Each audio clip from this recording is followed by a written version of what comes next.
அனைவருக்கும் அதியமானின் அன்பு வணக்கம். நான் ராஜ்குமார். இந்த வீடியோவில் பொது தமிழ் உங்களுக்கு டிஎன்பிஎஸ்சி குரூப் 4 எக்ஸாமில் பொது தமிழில் மட்டும் 100 வினாக்கள் கேட்க போகிறாங்க. இந்த 100 வினாக்களில் நீங்கள் 95+ வாங்கிட்டீங்க அப்படின்னா நீங்கள் கட் ஆஃபை ரீச் பண்ணிடலாம். 175+ கட் ஆஃப் நீங்கள் ரீச் பண்ணணும் அப்படின்னா கண்டிப்பாக இங்கே 95 வினாக்களுக்கு மேலே நீங்கள் சரியாக ஆன்சர் பண்ணீங்க அப்படின்னா தான் கட் ஆஃபை ரீச் பண்ண முடியும். அதே போல் மேக்ஸும் ரொம்ப இம்பார்ட்டன்ட், சரிங்களா? ஸோ தமிழ் மேக்ஸும் ரொம்ப ஸ்ட்ராங்காக இருக்கீங்க அப்படின்னா கட் ஆஃபை நீங்கள் ஈஸியாக ரீச் பண்ணிட முடியும். முதல்ல தமிழில் நீங்கள் எவ்வளோ நாள் படிக்கலாம், இருக்கக்கூடிய சிலபஸ்க்கு தகுந்த மாதிரி இதெல்லாம் அரேஞ்ச் பண்ணி படித்தா நமக்கு எவ்வளோ டைம் எடுத்துக்கும், புதுசாக படிக்கக்கூடிய ஸ்டூடெண்ட்ஸ் எப்படி டைம் மேனேஜ்மெண்ட் பண்ணலாம் அப்படின்றத அந்த வீடியோவில் நம்ம பார்க்க போகிறோம். உங்களுக்கு எவ்வளோ டைம் எடுத்துக்கும், அதே போல் இதெல்லாம் எங்கே படிக்கணும் அப்படின்றத நான் இன்ஃபார்ம் பண்ணிடுறேன். அதே போல் படிக்கும்போது ஒரு சிலருக்கு டவுட் இருக்கும், சிலபஸ் வைஸ் படிக்கவா புக் வைஸ் படிக்கவா அப்படின்ட்டு. ரெண்டுமே நீங்கள் ஃபாலோ பண்ணலாம். முதல்ல நீங்கள் புக் வைஸ் எடுத்து படிக்கவும் ஸ்டார்ட் பண்ணிக்கலாம். இல்லை எனக்கு இப்போதைக்கு டைம் ரொம்ப கம்மியாக இருக்குது, நான் பார்ட் டைமாக தான் சார் படிக்கிறேன் அப்படின்னா சிலபஸ் தகுந்த மாதிரி நீங்கள் படிக்க முடியும், சரிங்களா? பட் ரெண்டுமே பேரலாக கம்ப்ளீட் பண்ணிங்க அப்படின்னா தான் நான் சொன்னால் இந்த 95 வினாக்களுக்கு மேலே ஆன்சர் பண்ணுறது நீங்கள் வர முடியும், சரிங்களா? ஏதாவது ஒரு ஏரியா மட்டும் நீங்கள் கவர் பண்ணுறீங்க அப்படின்னா கண்டிப்பாக மிஸ் பண்ணுவீங்க. ஏன் அப்படின்னு பார்த்தீங்கன்னா சில டாபிக் சிலபஸ் ஓரியன்டாக நீங்கள் படிக்கும்போது நிறைய லேர்ன் பண்ணிப்பீங்க. அதே போல் சிலபஸில் இல்லாத புக்கில் மட்டுமே இருக்கக்கூடிய சில தகவல், அதாவது சிலபஸ்க்கு கொஞ்சம் ரிலேட்டடாக இருக்கும், ஆனால் சிலபஸ் டாப்பிக்கை மட்டும் நீங்கள் செலக்ட் பண்ணி படிக்கும்போது அந்த ஏரியாலாம் நீங்கள் விட்டுருவீங்க. புக்குக்கு பின்னாடி இருக்கலாம், மொழித்திறனில் இருக்கலாம், எங்கேயாவது பாக்ஸில் இருக்கலாம், இல்லை அந்த லெசன் முடிஞ்ச பிறகு பின்னாடி எங்கேயாவது ஒரு லைன் ஒரு வாரத்தில் கொடுத்துருப்பாங்க, அதெல்லாம் நீங்கள் படிக்காமல் விட்டீங்க அப்படின்னா அது எக்ஸாமில் கேட்பாங்க, சரிங்களா? ஸோ அதனால் புக் வைஸ் ரொம்ப முக்கியம், ரொம்ப ரொம்ப முக்கியமானது சிலபஸ் டாபிக் எல்லாமே. அப்போ ரெண்டுமே தான் நீங்கள் கவர் பண்ணணும் அப்படின்றத மைண்டில் ஃபிக்ஸ் பண்ணிக்கோங்க. ஏதாவது ஒன்று மட்டும் பண்ணால் போதும் அப்படின்றது நமக்கு தேவையில்லை, சரிங்களா? அப்போ எது நம்ம ஃபாலோ பண்ணோம் அப்படின்னா ஈஸியாக கவர் பண்ண முடியும் அப்படின்னு கேட்டால் புக் வைஸ் நீங்கள் படிக்கும்போது, அதாவது 6ஆம் வகுப்பு புதிய தமிழ் புத்தகம், 7ஆம் வகுப்பு, 8ஆம் வகுப்பு, 9ஆம் வகுப்பு, 10ஆம் வகுப்பு இதெல்லாமே new book plus old book அப்படின்னு பார்க்கும்போது டைம் இருக்கும்போது 6லேருந்து 10 வரையும் கண்டிப்பாக நீங்கள் படிக்கணும், சரிங்களா? அதே போல் 11ஆம் வகுப்பு, 12ஆம் வகுப்பு புதிய புத்தகம். இது இல்லாமல் சிறப்பு தமிழ் அப்படின்னு ஒரு புத்தகம் இருக்கும், சரிங்களா? இது நம்ம ரொம்ப வருஷமாக படிக்க சொல்லிட்டு இருக்கோம். 11th 12th சிறப்பு தமிழ் அப்படின்னு இருக்கும். அது யூனிட் 8ல் சில லெசன்ஸும் நீங்கள் படிப்பீங்க. அப்போ இதையும் நீங்கள் கவர் பண்ணணும், சரிங்களா? ஸோ இங்கே இருக்கக்கூடிய 6லேருந்து 12 வரையும் நியூ புக்கு ப்ளஸ் சிறப்பு தமிழ் 11th 12th இருக்கக்கூடிய சிறப்பு தமிழ் புத்தகம், அப்புறம் பழைய தமிழ் புத்தகம் அப்படின்னு பார்க்கும்போது அட்லீஸ்ட் 6லேருந்து 10 வரையும் படிக்கணும். அதுக்கப்புறம் syllabus topic 11th 12th old book நீங்கள் கவர் பண்ணணும், சரிங்களா? ஸோ இதுதான் புக் வைஸ் நீங்கள் படிக்கும்போது ஃபாலோ பண்ண வேண்டிய மெத்தட். ஓகே, இப்போ நான் புக்கை எடுத்துட்டேன் சார், புக்கை படிக்க ஸ்டார்ட் பண்ணிக்கிறேன் அப்படின்னா அப்படியே அட்ட படிக்கலாம் அப்படின்னா தாராளமாக அட்ட படிக்கலாம், சரிங்களா? சில இலக்கண பகுதிகள் பார்த்தீங்கன்னா 11th 12th போகும்போது சில இலக்கண பகுதி மட்டும் நீங்கள் ஸ்கிப் பண்ணிக்க முடியும். அது இருக்கக்கூடிய எக்ஸாம்பிள் இதெல்லாம் எக்ஸாம்பிளோட கேட்குறாங்களோ அது மட்டும் படிச்சுட்டு மீதெல்லாம் ஸ்கிப் பண்ணிக்கலாம். பட் 6லேருந்து 10 வரையும் அட்ட நீங்கள் படிக்கிற மாதிரி பிளான் பண்ணிக்கோங்க, சரிங்களா? அப்போ சிலபஸ் டாபிக்லாம் எப்படி கவர் பண்ணுறது, இல்லை என்ன பண்ணணும் அப்படின்னு கேட்டிங்கன்னா என்னென்ன லெசன்ஸ்லாம் சிலபஸ் ஓரியன்டாக வருதோ, எந்தெந்த டாப்பிக்லாம் சிலபஸ் ஓரியன்டாக வருதோ அதுக்கு ரொம்ப முக்கியத்துவம் படிங்க, சரிங்களா? சிலபஸ் டாப்பிக்லேருந்து தான் மெஜாரிட்டி கொஷின்ஸ், 80% கொஷின்ஸ் இல்லை 90% கொஷின்ஸ் பார்த்தீங்க அப்படின்னா சிலபஸ் ஓரியன்டாக தான் இருக்கும். மீதி இருக்கக்கூடிய கேள்விகள் ஏற்கனவே ப்ரீவியஸ் இயர் கொஷின் பேப்பராக இருக்கலாம், இல்லை சிலபஸ்க்கு இந்த இன்னும் சில தகவல்கள் அப்படின்னு கொடுத்துருப்பாங்க, அது ஓரியன்டாக உங்களுக்கு கொஷின்ஸ் வரும். இங்கே பார்த்தீங்க அப்படின்னா பிற செய்திகள் அப்படின்னு கொடுத்துருப்பாங்க. ஸோ இந்த மாதிரியான தகவல்கள் தான் நீங்கள் அந்த மீதி இருக்கக்கூடிய 10%ல் கவர் பண்ணுவீங்க, சரிங்களா? அதே போல் புக்லேயும் சரி.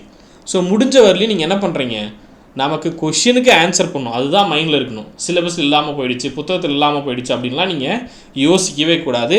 ஏன் அப்படின்னு பார்த்தீங்கன்னா இது போட்டித் தேர்வு. போட்டித் தேர்வுன்னு வந்துட்டோம் அப்படின்னா கண்டிப்பாக கொஷின்ஸ் எங்கேருந்து வேணாலும் கேட்பாங்க. நமக்கு இருக்கக்கூடிய மெயின் சோர்ஸ் தமிழ் புத்தகம், சரியா? தமிழ் புக்கில் மெஜாரிட்டி கொஷின்ஸ் வந்ததுனால நம்ம தமிழ் புக்கை ரெஃபர் பண்ணி படிக்கிறோம். இப்போ படிக்கிறதுக்கு எவ்வளோ டைம் எடுத்துக்கும் அப்படின்னு பார்த்தீங்கன்னா முதல்ல நான் என்ன சொன்னேன், புக் வைஸ் படிக்க ஸ்டார்ட் பண்ணிக்கோங்க அப்படின்னு சொல்லியிருந்தேன். புக் வைஸ் படிக்க ஸ்டார்ட் பண்ணும்போது முதல்ல என்ன பண்ணலாம், நியூ புக்கை முதல்ல கவர் பண்ணுங்கள், சரியா? நியூ புக் அப்படின்னு பார்க்கும்போது 6ஆம் வகுப்பு, 7ஆம் வகுப்பு, 8ஆம் வகுப்பு இதில் பார்த்தீங்கன்னா ஒவ்வொரு இதுலேயும் 9 இயல்கள் இருக்கும். 6th 3 டேர்ம், 7th 3 டேர்ம், அதே போல் 8th 9 இயல்கள் இருக்கும். ஸோ இது எல்லாமே நீங்கள் கவர் பண்ணுறதுக்கு முடிஞ்ச வரலையும் நான் ரொம்ப குயிக்காக படிக்கிறேன் அப்படின்னாலும் ஒட்டு மொத்தமாக தமிழில் நீங்கள் படிக்கணும் அப்படின்னா இப்போதைக்கு 60 டேஸ் தான் உங்களுக்கான டைம் அப்படின்னு பிளான் பண்ணிக்கோங்க. ஏன்னா எக்ஸாமுக்கு நமக்கு 6 மாதம் தான் இருக்குது, 6 months தான் டைம் இருக்குது, 180 டேஸ் தான் டைம் இருக்குது. அப்படி இருக்கும்போது தமிழை ஈஸியாக நீங்கள் முடிக்க முடியும். அதாவது ஈஸியான படிக்கிறக்கூடிய கண்டென்ட் அதிகமாக இருக்கலாம், கண்டென்ட்டை பொறுத்தவரையும் உங்களுக்கு அதிகம், அதில் மாற்று கருத்தே கிடையாது. நிறைய கண்டென்ட் நீங்கள் படிக்கணும். ஆனால் முடிஞ்ச வரலையும், ஏன்னா திரும்ப திரும்ப நீங்கள் படிக்க போகிறீங்க, தமிழை பொறுத்தவரையும் திரும்ப திரும்ப படிக்க போகிறீங்க அப்படின்னால ரொம்ப வேகமாக 60 நாளில் முடிக்க ஸ்டார்ட் பண்ணிக்கோங்க. சரிங்களா சார்? 3 months படிக்கலாமா அப்படின்னா 3 months படிச்சுன்னா ஜிஎஸோடைய கண்டென்ட் அதிகம். ஐ மீன் ஹிஸ்ட்ரி படிப்பீங்க, பாலிட்டி படிப்பீங்க, ஐஎன்எம் படிப்பீங்க, யூனிட் 8 படிப்பீங்க. சரியா? இது இல்லாமல் ரொம்ப முக்கியமான தகவல்களாக இருக்கக்கூடிய எக்கனாமிக்ஸ்லையோ இல்லை ஜாகிரபிலையோ முக்கியமான லெசன்ஸ்லாம் நீங்கள் படிக்கணும். இது இல்லாமல் மேக்ஸும் கவர் பண்ணணும். அப்படி இருக்கும்போது நமக்கு அதிகபட்சமாக 2 மாதம் 2 months இவ்வளோ தான் நமக்கு டைம் தமிழ் படிக்க. அப்போ அந்த டைமுக்குள்ளே படிக்கணுன்றதை மைண்ட் ஃபிக்ஸ் பண்ணிக்குவாங்க. நீங்கள் பொறுமையாக படிச்சுன்னா நிறைய டைம் எடுத்துக்கும், விலாவரியாக படிக்கணும்னா நிறைய டைம் எடுத்துக்கும், இல்லைன்னு சொல்லலை. ஆனால் நமக்கான நேரம் அப்படின்னு பார்க்கும்போது 60 நாட்கள். 60 நாட்களில் நான் படிக்கணும் அப்படின்னா நமக்கு என்னென்ன இருக்குது? பார்ட் ஏ, பி, சி, இது 3மே இருக்குது. சரியா? இந்த ஏபிசி இருக்கும்போது நம்ம முழுசாக படிக்கிறதுக்கு 60 நாட்கள் ஸ்பெண்ட் பண்ண போகிறோம் அப்படின்னும் போது என்ன பண்ணணும்? ஒவ்வொன்றுக்கும் 20 நாள் அப்படின்லாம் நீங்கள் யோசிக்கக்கூடாது. இதுக்கு 20 நாள், இதுக்கு 20 நாள், இதுக்கு அப்படி யோசிக்க வேண்டாம். பார்ட் ஏ வந்து உங்களுக்கு இலக்கண பகுதி தான். பார்ட் பியும் பார்ட் சியும் தான் உங்களுக்கு அதிகமாக டைம் எடுத்துக்கும். இதுக்கு நீங்கள் ஒரு 10 days கொடுக்குறீங்க அப்படின்னா மீதி இருக்கக்கூடிய 50 days இங்கே வந்து 25 அப்படின்னு பிரிச்சுக்கலாம். இல்லை இதுக்கு நீங்கள் 30 days எடுத்தாலும் இது 20 daysல நீங்கள் முடிக்க முடியும். சரியா? இதை ஆவரேஜ் பண்ணிக்கோங்க. ஆனால் இலக்கணத்துக்கு நீங்கள் 10 days எடுத்துக்கோங்க. பார்ட் ஏவுக்கு 10 days அப்படின்னு எடுத்துக்கோங்க. சரிங்களா? மீதி இருக்கக்கூடியது எல்லாமே இது 20 நாள், இது 20 நாள். சரியா? அப்புறம் ரிவிஷனுக்கு 10 days எடுத்தீங்க அப்படின்னா ரொம்பவே யூஸ்ஃபுல்லாக இருக்கும். அப்போ இது ரெண்டுமே 40 நாளில் முடிச்சிட்டிங்க அப்படின்னா பார்ட் பியும் பார்ட் சியும் சொல்கிறேன். இது ரெண்டுமே 40 நாளில் முடிச்சிட்டிங்கன்னா மொத்தமாக இருக்கக்கூடிய சிலபஸை 50 daysல நீங்கள் முடிச்சிருவீங்க. அப்போ மீதி இருக்கக்கூடிய 10 daysக்கு நீங்கள் ரிவிஷன் பண்ணலாம். இது சிலபஸ் வைஸ் படிக்கும்போது சார் அவ்வளோ சீக்கிரம் படிச்சிட முடியுமா அப்படின்னா கண்டிப்பாக படிக்க முடியும், படித்து தான் ஆகணும்னு நினச்சி படிங்க. சரிங்களா? சிலபஸ் டாப்பிக்கில் இருக்குது இல்லையா? இங்கே பாருங்கள், இப்போ இங்கே 20 டாபிக் கொடுத்துருப்பாங்க. பார்ட் ஏவில் வந்து பார்த்தீங்கன்னா 20 டாபிக் கொடுத்துருப்பீங்க. சரிங்களா? 10 days அப்படின்னு நான் சொல்லும் போது நீங்கள் ஒரு நாளைக்கு 2 டாபிக் அப்படின்னா கூட 10 daysல முடிச்சிடலாம். ஆனால் அதை விட குயிக்காகவே முடிக்க முடியும். 10 daysே இங்கே தேவைப்படாது. ஒரு நாளைக்கு 4 டாபிக் இங்கே முடிக்கிற மாதிரி பிளான் பண்ணால் 5 to 6 days அப்படின்ற பிளானில் வச்சுக்கலாம். அதாவது ஃபுல் டைமாக படிக்கும்போது. நீங்கள் பேரலாக ஜிஎஸும் படிக்கும்போது 10 days டைம் எடுத்துக்கோங்க. சரிங்களா? அதே போல் இலக்கியத்தில் 10 டாபிக் கொடுத்துருப்பாங்க. சரிங்களா? 10 டாபிக் கொடுக்கும்போது 2 நாளைக்கு ஒரு டாபிக் அப்படின்னு முடித்தா 20 நாளில் முடிச்சிடலாம். சரிங்களா? ஒரு டாப்பிக்கு 2 நாள் எடுத்துக்கோங்க. பேரலாக ஜிஎஸும் படிக்க போகிறீங்க, மேக்ஸும் படிக்க போகிறீங்க, தமிழும் படிக்க போகிறீங்க அப்படிங்கும்போது ஒவ்வொன்றுக்கும் 2 நாள். அப்போ 20 நாளில் முடிச்சிருவீங்க.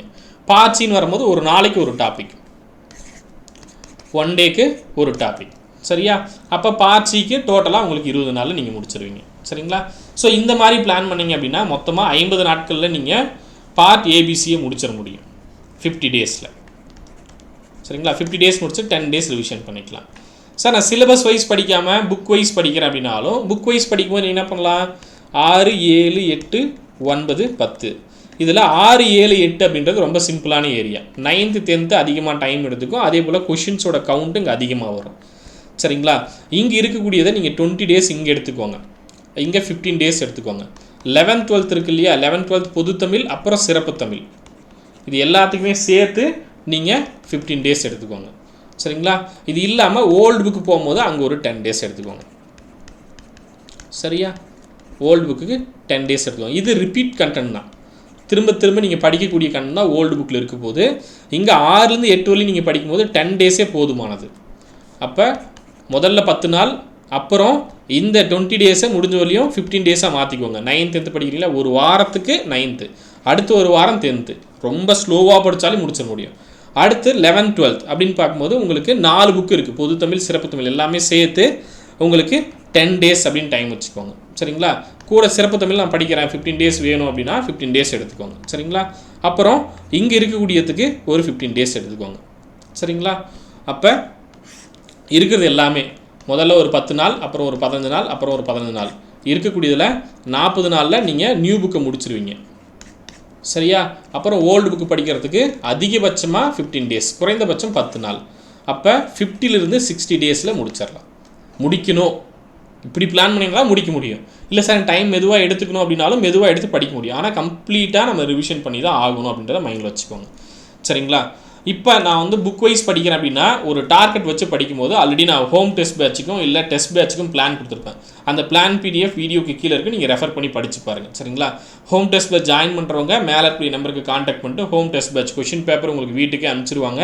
அதுக்கான ஃபீஸ் டீட்டெயில் எல்லாமே ஆல்ரெடி இன்ஃபார்ம் பண்ணியிருப்பேன். இல்லை ஆன்லைன் டெஸ்ட் பேட்ச் வேணாலும் ஆன்லைன் டெஸ்ட் பேட்சில் நீங்கள் ஜாயின் பண்ணிக்கலாம். ஹோம் டெஸ்ட் பேட்ச் அப்படின்னு பார்க்கும்போது உங்களுக்கு கொஷின் பேப்பர் வீட்டுக்கு அனுப்பிச்சிருவாங்க, தமிழ் ஜிஎஸ் எல்லாமே. சரிங்களா? வீட்டிலேருந்து வாரத்துக்கு ஒரு டெஸ்ட் நீங்கள் எழுதி பார்க்கலாம். அதில் உங்களுக்கு டார்கெட் கொடுத்துருப்பேன். தமிழ் 6ஆம் வகுப்பில் நீங்கள் மொதல் 4 இயல் படிங்க. இந்த மாதிரி நீங்கள் பிளான் பண்ணிங்கனாவே போதுமானது. இந்த பிளான் பிடிஎஃபை ரெஃபர் பண்ணிவிட்டு இதில் எப்படி நான் பிளான் கொடுத்துருக்கணும் அதுக்கு தகுந்த மாதிரி நீங்கள் படிச்சினாவே கம்ப்ளீட்டாக வந்து என்ன பண்ணலாம், ஒரு 25 டார்கெட்டில் எல்லாமே நம்ம முடிச்சிடலாம். அந்த மாதிரி தான் நான் உங்களுக்கு கொடுத்துருப்பேன். தமிழ் நியூ புக்கும் சரி ஓல்டு புக்கும் சரி. எனக்கு பிளான் கிடைக்கலன்றவங்க இந்த பிளானை ஃபாலோ பண்ணி படிச்சுட்டு வாங்க. சரிங்களா? ஸோ இப்படி படிச்சினாவே போதுமானது. வேறு டவுட் இருக்குது, இல்லை புக்ஸ் வேணும், தமிழ் புக் நியூ புக் எங்கிட்ட இல்லை, ஓல்டு புக் இல்லை அப்படின்றவங்க இந்த நம்பருக்கு கான்டாக்ட் பண்ணி புக்ஸ் வந்து பர்ச்சேஸ் பண்ணிக்கோங்க. சரிங்களா? So Tamil old book new book இருக்கும். அதே போல் தமிழுக்கான ப்ரீவியஸ் இயர் கொஷின் பேப்பர் இருக்கும். ரொம்ப ரொம்ப முக்கியமானது, நீங்கள் நியூ புக் படிக்கும்போது எந்த அளவு இம்பார்ட்டன்ட் தரீங்களோ அதே போல் ப்ரீவியஸ் இயர் கொஷின் பேப்பருக்கு ரொம்ப இம்பார்ட்டன்ட் கொடுங்க. சரிங்களா? ஏன்னா அதுலேருந்து கொஷின்ஸ் வந்து என்ன ஆகும், ரிப்பீட் ஆகும். ஸோ அதை படிக்காமல் போயிடாதீங்க. சிலபஸை திரும்ப திரும்ப மைண்டுக்கு கொண்டு வாங்க. சிலபஸில் இருக்கக்கூடிய டாப்பிக்லேருந்து கொஷின்ஸ் கேட்பாங்க. கொஷின் ஃபார்மேட்டே அப்படி தான் இருக்கும். சரிங்களா? நீங்கள் ஒரு டாபிக் எடுக்கிறீங்க அப்படின்னா ஒரு கொஷின் பேப்பர் எடுத்து பார்த்தீங்கன்னா இந்த ஏரியாவில் தான் கேட்டிருக்காங்க, ஈஸியாக நீங்கள் ஜட்ஜ் பண்ண முடியும். அப்படி தான் மெஜாரிட்டி கொஷின்ஸ் இருக்கும். ஸோ முடிஞ்ச வழியே சிலபஸ் ஏரியா என்னென்ன இருக்கோ அதெல்லாம் கவர் பண்ணிவிடுங்க. சரியா? ரொம்ப ரொம்ப இம்பார்ட்டன்ட் கொடுத்து படிங்க. இப்போ ஒரு டாபிக் சிலபஸில் இருக்குது, இது சிலபஸில் அந்த மாதிரி எனக்கு ஞாபகம் இருக்குது, பரிதி மார்க்கில் இருக்குதுன்னா அவருக்கு ரொம்ப இம்பார்ட்டன்ட் கொடுத்து படிங்க. சரிங்களா? சிலபஸ் இல்லாத டாபிக் ஓரளவு வெயிட்டேஜ் கம்மி இருந்தால் போதுமானது. சரிங்களா? அந்த மாதிரி படிச்சிங்க அப்படின்னா கண்டிப்பாக 95+ போடலாம். சரியா? வேறு ஏதாவது டவுட் இருக்குது அப்படின்னா அந்த நம்பருக்கு வாட்ஸ்அப் பண்ணுங்கள். நன்றியுடன் அதிகமான குழுமம் கட்டளை தவம் ஆர்சவரம். நன்றி, வணக்கம்.